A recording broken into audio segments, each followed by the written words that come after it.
तो अभी हाल ही की तेज़ी से जो 11 रुपये करीब का वोडाफोन आइडिया पहुंचा। अच्छा, हमारे अंदर एक गलत चीज़ ये है, हमारे अंदर नहीं, मैं उनके अंदर कह सकता हूँ जिनके अंदर लालच है। हम उन लोगों को बिल्कुल भी नहीं समझा सकते जिनकी आंखों के अंदर पट्टी है और जो लालच भरे शब्दों के अनुसार आगे बढ़ते हैं, और यकीनन वही लोग आगे जाकर फंसते हैं। तो क्या जिन्होंने 70 के मिल रहा है 400 के लेवल को दिखाकर, और जिन्होंने 300, 250, 200, 400 से ऊपर आर इन्फ्रा को खरीदा होगा, तो वो कि इसे मैं इतने में दिखा दूंगा, ये तो बेकार एनालाइज है। ये मैं मुझे किसी से जीतना कोई है, या हम आपस में ही कंपटीशन करते रहे, मुझे मेरी बात ऊपर रखनी है जी, आपकी बात मुझे ऊपर रखनी। हमने तथ्यों को समझा कि जेपी सेट का अधिग्रहण करने से अगर उनके पक्ष में हो जाए तो जेपी पावर का कुछ भला हो सकता है, ये बाजार को लग रहा है। तो उस चीज को भी हमें भाव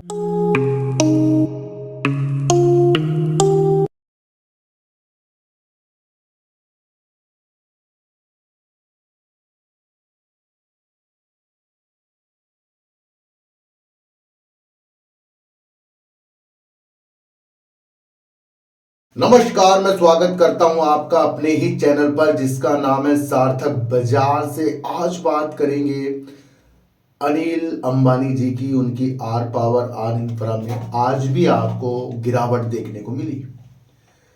देखो, और बात करेंगे वोडाफोन आइडिया की। देखो सर, सबसे पहले मैं आपको एक चीज बता दूं, कल मैंने आपके लिए जेपी पावर के ऊपर एक वीडियो बनाई जहां पर जेपी पावर की जो तेजी है यकीनन वो न्यूज़ से है। ये सबको पता है कि वो अडानी ग्रुप के जो बोलियां लग रही है कि भैया जो बोलियां लगाई थी उसके अंदर उसके लेनदारों ने अडानी ग्रुप को चुना। और ये न्यूज़ कल की नहीं है, मैं आपको फिर बता दूं, इसके ऊपर काफ़ी दिनों से चर्चाएं हो रही थी।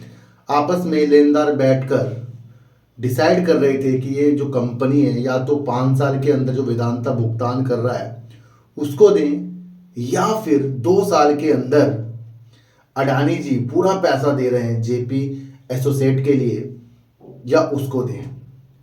उसके कई डिफरेंस जो मैंने आपको समझाए, ये बाजार को, मैं आपको फिर कह रहा हूं, ये बाजार को लग रहा है कि जेपी सेट का अधिग्रहण करने से अगर उनके पक्ष में हो जाए तो जेपी पावर का कुछ भला हो सकता है, ये बाजार को लग रहा है। तो उस चीज को भी हमें भापना है। मैं आपको एक चीज बता रहा हूं सर, हर एक चीज सबको दिख जाए ना तो फिर सबके सब नहीं बच जाते, सबके सब नहीं प्रॉफिट कमा लेते। क्यों ऐसा होता है कि 100 में से एक ही प्रॉफिट कमाता है और 99% लोग जो है अपना पैसा डुबा देते हैं, और वो तब जब उनको लगता है कि सब कुछ अच्छा होने वाला है।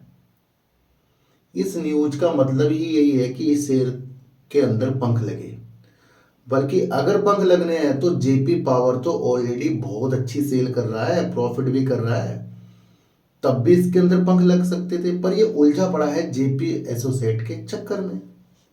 अब इसके ऊपर मैंने आपको चीजें समझा दी भैया, मैं आपको चीजें समझाई, और वो कल वाली वीडियो बहुत इंपॉर्टेंट है। देखो, आज नहीं आपको वो समझ में आ रही है तो सबको नहीं मैं कह सकता, क्योंकि 2-3 जो कमेंट आए हैं ना वो अंध जैसे आए हैं कि मतलब आंख में पट्टी बनने वाले का कमेंट आया कि इसे मैं इतने में दिखा दूंगा, ये तो बेकार एनालाइज है। ये मैं मुझे किसी से जीतना कोई है, या हम आपस में ही कंपटीशन करते रहे, मुझे मेरी बात ऊपर रखनी है जी, आपकी बात मुझे ऊपर रखनी। हमने तथ्यों को समझा है, और यही तथ्य को जानकर ही हमने काफ़ी चीज़ों की अच्छी अच्छी एनालाइज भी की है। तो कुछ नए लोग अगर आ जाएं और वो फिर वो उल्टे सीधे कमेंट करें, भैया मैं हर एक बंदे को तो समझा नहीं सकता, और जो चीज़ सबके सामने है वो सबको भी नहीं दिखती, ये भी मैं आपको बता दूं, वो कुछ लोगों को भी दिखती है। तो ये वो माध्यम होते हैं जिसको आपको समझना है। इसलिए दोबारा से कल जेपी की वीडियो कल आप देख सकते हैं, उसके अंदर होना वही है जो उस एनालाइज के द्वारा आपको बाद में नजर आएगा। अभी वो कुछ चीजें नजर नहीं आ रही। कैसे नजर नहीं आ रही है, थोड़ा सा उदाहरण दें सर आपको। अनिल अंबानी की 2 company R power R infra valuable चीज़ों के साथ, काम के न्यूज के साथ ऊपर भाग गई। 76 के लेवल आर पावर ने दिखा दिए, 400 के लेवल उससे ऊपर के भी आर इंफ्रा ने दिखा दिए। आज आपको आर पावर 39 रुपये करीब मिल रहा है 76 के हाई दिखाकर। आज आपको आर इंफ्रा 170 के मिल रहा है 400 के लेवल को दिखाकर। और जिन्होंने 300, 250, 200, 400 से ऊपर आर इंफ्रा को खरीदा होगा तो वो उस खुशी से ही खरीदा होगा कि भैया बहुत कुछ अच्छा हो जाएगा। अब उस वक्त कोई एनालाइज उसके लिए कर दे कि भैया कुछ चीज़ों को समझना है, चीज़ों को समझना है, फिर वहाँ वो यकीन नहीं होगा, क्योंकि वो शेयर प्राइस उस वक्त उस रेट पर है कि वहाँ से कुछ लोगों को लगता है ये बहुत ऊपर जाएगा, पर कुछ में से एक आधे को लगता है कि कुछ चीज़ें होनी चाहिए, कहीं ना कहीं प्रॉफिट बुकिंग इसके अंदर आ सकती है। और जब शेयर एक ही स्थान पर टिक रहा है, ऊंचाई पर टिक रहा है, तो हम उन लोगों को बिल्कुल भी नहीं समझा सकते जिनकी आंखों के अंदर पट्टी है और जो लालच भरे शब्दों के अनुसार आगे बढ़ते हैं। और यकीनन वही लोग आगे जाकर फंसते हैं। तो क्या जिन्होंने 400 में आज खरीदा होगा उनको उस वक्त वो बातें मेरी याद नहीं आ रही होगी, तो आज 170 में शायद वो कुछ तो सोच रहे होंगे। तो जब हम खुशी खुशी से चीज़ें को कुछ करते हैं तो वहाँ हमें बहुत समझना चाहिए, है ना। क्योंकि अगर आपकी स्थितियाँ किसी लालच भर चीज़ों के साथ है, मेरी भी है, किसी की भी है, और वो शेयर न्यूज़ के अनुसार 400-500 में है और कोई हमें अच्छी एनालाइज करके बताए तो हम उसे नहीं समझे, तो ये हमारी गलत फहमी हो गई। थोड़ा सा उदाहरण में अगर मैं आपको दूं, ईडी के मसले चल रहे हैं, ये मैंने आपको निरंतर बताया, तब बताया जब आर ग्रुप बहुत ऊपर की तरफ आपको देखने को मिला, रिलायंस ग्रुप। और मैंने कहा था कि ये न्यूज ही इसलिए आई है कि इनके शेयरों को नीचे गिरा कर जाए, और फिर बीच में कुछ हल्की सी तेज़ी आ गई तो लोग सोच रहे हैं कि बहुत कुछ अच्छा हो गया। मैंने कहा जब तक के ईडी के मसले शांत नहीं होंगे तब तक के वो चीज़ें आपको अशांति दिखेगी और उससे कहीं ना कहीं शेयर बाज़ार के अंदर इफेक्ट देखने को मिलेगा। आज यकीन आ रहा होगा लोगों को, क्यों? क्योंकि आज एक न्यूज़ आई है, थोड़ा सा इस न्यूज़ को समझें। अनिल अंबानी के रिलायंस ग्रुप के खिलाफ ईडी की ताज़ा कार्रवाई की खबरों के बाद रिलायंस पावर, रिलायंस इंफ्रा के शेयरों में गिरावट।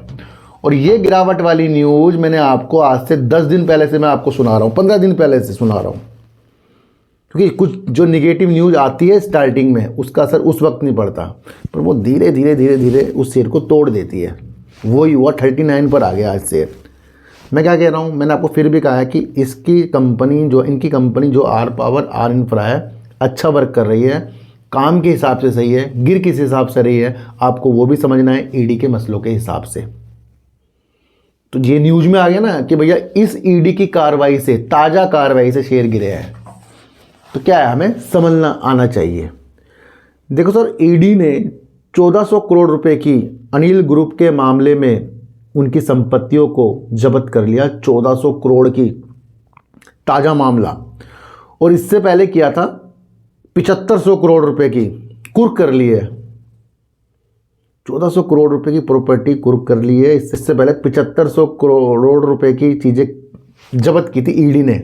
और बहुत से लोग कह रहे हैं ईडी के मसले ऐसी हैं। भैया ईडी यहाँ पर संपत्तियाँ जब्त करता जा रहा है, भले ही आगे जाकर कुछ अलग नीतियाँ आए, पर अभी की नीतियाँ क्या कह रही है, ये अभी की नहीं है, ये 3-4 हफ्तों से चीज़ें चल रही हैं, पर गिरावट में आज लोगों को नज़र आ रहा है। इसी तरीके से जब जेपी पावर वाली स्थितियाँ आगे जाकर कुछ और रुख लेगी, क्योंकि ये तो वो तो बाजार को दिख रहा है, तब वो हमें स्थितियाँ समझ में आएगी। तो हमें बाज़ार की पिक्चर समझ में आनी चाहिए भैया। और अगर आपको बाज़ार की पिक्चर समझ में आ गई, सब कुछ भैया बहुत अच्छे तरीके से होगा। भले आप ज़्यादा पैसे बाज़ार से ना कमा पाएँ, पर आप खुद को बचा कर चल सकते हैं। तो ये वो न्यूज़ है जहाँ पर आर इंफ्रा, आर पावर कहीं ना कहीं आपको ईडी की स्थितियों के साथ गिरते हुए देखने को मिला, जो ताज़ा कार्रवाई हुई है। तो हमें बहुत ज़्यादा भैया, देखो सब चीज़ न्यूज़ में आ रही है, पर उस चीज़ को कोई समझ, लोग कहते हैं न्यूज़ का इफेक्ट नहीं पड़ता है। भैया कैंडल चार्ट का इफेक्ट होता है, भैया न्यूज़ से तो कैंडल चार्ट बन जाएगी। पहले न्यूज़ आएगी, गिरावट होगी, तो तभी तो रेड कैंडल बनेगी। न्यूज़ आएगी, कुछ अच्छी चीज़ होएगी, तभी तो उसकी ग्रीन कैंडल बनेगी। और इन्हीं दोनों के ऊपर ऑपरेटर खेलेंगे। तो आपको इन्वेस्टमेंट तो करना ही है, पर उस विधि से भी करना है कि स्थितियाँ हमारी क्या कहकर हमें जा रही है। तो ये वो चीज़ें हैं जिसे आपको समझकर चलना पड़ेगा। अच्छा, थोड़ा सा बीच में अगर मैं आपको बताऊं तो एचडीएफसी बैंक जो है भारत का एक वैल्यूबल ब्रांड बन गया है। एचडीएफसी बैंक भारत का प्राइवेट बैंक है, काफ़ी बड़ा बैंक है। बीच में इसके ऊपर ही प्रॉब्लम आई है और अगर हम चीज़ों को देखें तो 2014 से 2021 से टॉप में रहा है HDFC बैंक। फिर 2022 से 2025 तक अभी तक कौन था? TCS। 2022 के बाद TCS वैल्यूबल मूल्यवान ब्रांड बन गया था हमारा TCS।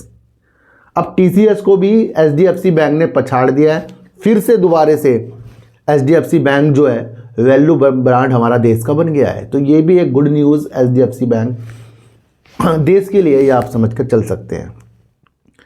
तो वो स्थिति आपको भी समझ के चलनी पड़ेगी कि आपस में प्रतिस्पर्धा बड़े बड़े ग्रुप की हो रही है और दोनों ही ग्रुप अच्छे हैं, ये आप समझ कर चल सकते हैं। तो आशा करता हूँ आर इंफ्रा, आर पावर को आप पहले के भांति आज भी समझे होंगे। आगे भी न्यूज़ आएगी, उस भांति में भी मैं आपको समझा कर चलता रहूँगा। और अब मैं आपको इसकी न्यूज़ के बारे में पूरा सब बता दूँ। पतन निदेशालय ईडी ने रिलायंस ग्रुप के चेयरमैन अनिल अंबानी और उनकी कंपनियों से संबंधित मनी लॉन्ड्रिंग जांच के तहत 1400 करोड़ रुपए से अधिक की नई संपत्तियां कुर्क की है। पीटीआई ने अधिकारी सूत्रों के हवाले से ये जानकारी दी। 20 नवंबर आज की ये न्यूज़ है ना। अच्छा, एक और न्यूज़ चैनल पर जो चीज़ आई उसे भी पढ़ेंगे हम। ईडी ने अनिल अंबानी के रिलायंस ग्रुप के खिलाफ मामले में 1400 करोड़ रुपए से अधिक की नई संपत्तियां कुर्क की हैं। इससे पहले एजेंसी ने पहले इस मामले में 7500 करोड़ रुपए की संपत्ति कुर्क की गई थी। तो ये मैंने आपको सारी स्थितियों के साथ बता दिया है। अच्छा, थोड़ा सा अगर मैं आपको वोडाफोन आइडिया के बारे में बताऊं तो अभी हाल ही की तेज़ी से जो 11 रुपये करीब का वोडाफोन आइडिया पहुंचा। अच्छा, हमारे अंदर एक गलत चीज़ ये है, हमारे अंदर नहीं, मैं उनके अंदर कह सकता हूं जिनके अंदर लालच है। वो ये है कि जब कोई पेनी स्टॉक भागने लग जाए तो वो ना इधर देखते ना उधर देखते, ना उसकी अगली ना पिछली कुछ भी चीज़ें नहीं देखते, बस देखते हैं कि बस उनके जो शेयर है बस कहीं गुना हो जाएंगे। सबसे बड़ी ये घटना हो गई हमारे लिए, बेकार घटना हो गई, जिसके अंदर हम इन्वॉल्व हैं कि किसी भी पेनी स्टॉक के अंदर न्यूज़ के द्वारा तेज़ी आने से हम उसके तरक्की की स्थितियों को बहुत अच्छा तरीके से समझ लेते हैं। मैं तो आपको कई बार बता के चल रहा हूँ, 2 लाख करोड़ रुपए करीब का कर्जा है। 5G में वो तेज़ी नहीं आ रही है, 4G का विस्तार कंपनी करेगी तो उसको पैसे की आवश्यकता है। और अगर वो प्रमोटर वाली स्थितियां मैं आपको बताऊं, अभी न्यूज़ आई थी कि एक बड़ा ग्रुप, विदेशी ग्रुप, इसके अंदर प्रमोटर की हिस्सेदारी लेगा। और मैंने आपको पहले ही समझाया था कि जो पहले इसके प्रमोटर हैं उनके ऊपर ही अगर सरकार को दया दृष्टि दिखा दे तो ये कंपनी वैसे ही आगे बढ़ जाएगी। और मैंने आपको ये भी बताया था कि इसके मौजूदा प्रमोटर जो आदित्य बिरला ग्रुप है और PLC ग्रुप है, उनसे बेहतर कौन इस कंपनी को जान सकता है। सरकार भी इस कंपनी को इतना नहीं जानती जितने इसके ओल्ड प्रमोटर जानते हैं। और एक नए प्रमोटर की स्थिति आ रही थी, मैंने कहा साइड में रखो, तो ये कुछ भी चीज़ें नहीं है। पर लोगों ने सोचा नया प्रमोटर आ रहा है जी। जब हम चीज़ों को नहीं समझ पाएंगे तो हम आगे करेंगे क्या। मेरा मकसद किसी भी शेयर को खरीदने बिकवाने की स्थितियों के साथ बिल्कुल भी नहीं आएगा, पर स्थितियों के साथ आएगा कि कंपनी के अंदर चल क्या रहा है। अच्छा, उस प्रमोटर ने कहा था कि अगर सरकार इसको राहत देगी तब मैं इसके अंदर हिस्सेदारी लूँगा। मैंने यहाँ भी समझाया था कि सरकार इसको ही कुछ राहत दे दे तो कुछ अच्छा हो जाएगा।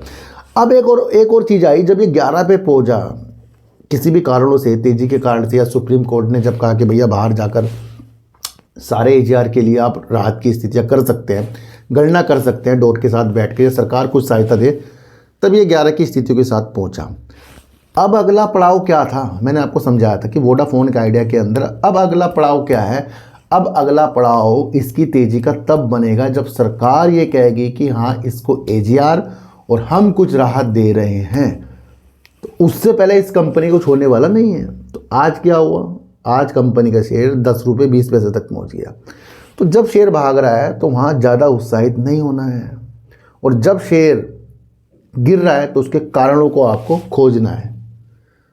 तो आज ये स्थितियाँ वोडाफोन आइडिया की फिर से 10-20 पे आई है, पर अब इसकी स्थिति मैं आपको फिर बता रहा हूँ सरकार की राहत से ही आने वाली। इसलिए देखो सर, मैं अभी कहीं स्थितियाँ देख रहा हूँ कि JP पावर के अंदर कुछ वीडियो इस तरीके की भी हैं जहाँ रॉकेट लग गया, अडानी जी मान गए, अडानी जी को मंजूरी मिल गई, अडानी जी ये कर देंगे, अब JP पावर वहाँ रॉकेट बन जाएगा, इस तरीके के थंबनेल आ रहे हैं।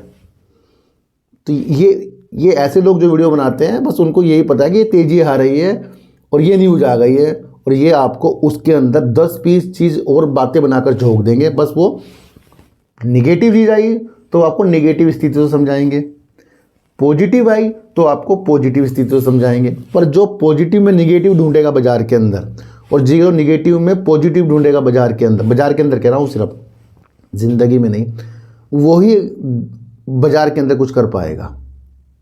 एक व्यक्ति ने कहा अरे आपकी तो कुछ वीडियो जो छोटे स्टोरियों में है निगेटिव बनती है, तो भैया पॉजिटिव क्यों बनाऊँ मैं इसके ऊपर वीडियो? क्या मैं वोडाफोन आइडिया के अंदर पॉजिटिव बना दूँ, जीटीएल में पॉजिटिव बना दूँ जो पहले ही डूब रहे हैं? मैं उस हिसाब से बनाता हूँ जो चीज़ें चल रही हैं, जो हो रही हैं। तो आशा करता हूँ कि जेपी पावर की वीडियो आप कल फिर देखेंगे। जिन्होंने नहीं देखी है, जिन्होंने कमेंट किया है, वो दोबारा से समझें। और जो आर पावर को आज गिरता हुआ देख रहे हैं वो पहले पुरानी वीडियो भी देखें। और आज जो वोडाफोन आइडिया की स्थितियाँ वो पुरानी वीडियो से ही है, और सारी स्थितियाँ न्यूज़ बेस है, इसमें कोई भी अलग स्थितियाँ हमारी नहीं है। तो सर सच्ची वीडियो देखिए, अच्छी वीडियो देखिए, समझ कर देखिए। मेरा कोई टेलीग्राम कोई व्हाट्सएप ग्रुप नहीं है और ना ही आज तक मैंने बनाया है। तो सर चींटी को आटा दीजिए, गाय को रोटी दीजिए और अपने बच्चों को ज़्यादा से ज़्यादा प्यार कीजिए, क्योंकि बच्चे ही आपकी मासूमियत से किस्मत पलटेंगे। तो फिर मिलेंगे आपसे नई वीडियो के साथ, जब तक के लिए नमस्कार।